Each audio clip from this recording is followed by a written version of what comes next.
గ్రౌండ్లో అస్మిత కుంటుకుంటూ గోల్ కొట్టడంతో అలా రామలక్ష్మికి అస్మిత జెన్నీ ఆంటీ ఒకరే అన్న డౌట్ వచ్చి పాం పాం అని కేకలు పెడుతుంది. దాంతో అస్మిత కుంటుకుంటూ పారిపోయి ఉంటుంది. తర్వాత వెంటనే రామలక్ష్మి, సార్ మీరు ఆ అస్మితను చూసారా? ఇంట్లో జెన్నీ ఆంటీ కాలు విరిగిపోతే ఇక్కడ ఈ అస్మిత కుంటుకుంటూ వచ్చిందేంటి?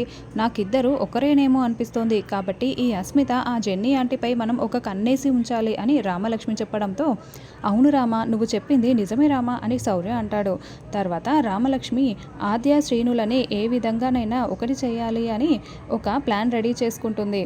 బావా, నువ్వెళ్ళి ఆద్యకి క్షమాపణ చెప్తున్నావు కదా అని రామలక్ష్మి అనడంతో అప్పుడు శ్రీను ఫుల్గా తాగేసి వచ్చి ఉంటాడు. ఆద్య కాళ్ళు పట్టుకొని క్షమాపణ చెప్పాలంటే ఈ మాత్రం ధైర్యం ఉండాలి. అంటే నేను తాగి రావాలి కదా రామా, అందుకే తాగి వచ్చాను అని శ్రీను చెప్తాడు. ఏంటి బావా, ఆద్య కాళ్ళు పట్టుకోవడానికి నీకు ధైర్యం రావడానికి తాగి వచ్చావా? సరే బావా, నువ్వు ఎలాగో మాట్లాడే ధైర్యం చేయలేవు కాబట్టి ఈ చీటీలో నేను రాశాను. ఈ చీటీలో ఏమేమి ఉన్నాయో అన్నీ కూడా ఆద్య కాళ్ళు పట్టుకొని చెప్పేసే బావా అని రామలక్ష్మి అంటుంది. అలాగేనని శ్రీను ఆ చీటీ పట్టుకొని ఆద్య దగ్గరికి వచ్చి, ఆద్య నీతో మాట్లాడాలి అని ఆద్య ముందు మోకరిల్లి కూర్చొని ఉంటాడు.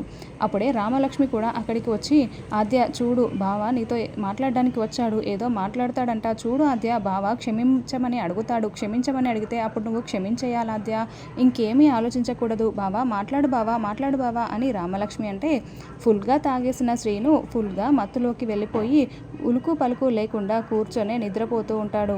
అదేంటి బావ మాట్లాడడం లేదేంటి అని రామలక్ష్మి అనుకుంటూ, బావా మాట్లాడు బావా అని పిలుస్తూ ఉంటుంది.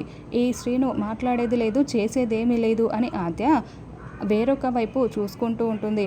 అప్పుడే శ్రీను స్పృహ తప్పి కింద పడిపోయి ఉంటాడు.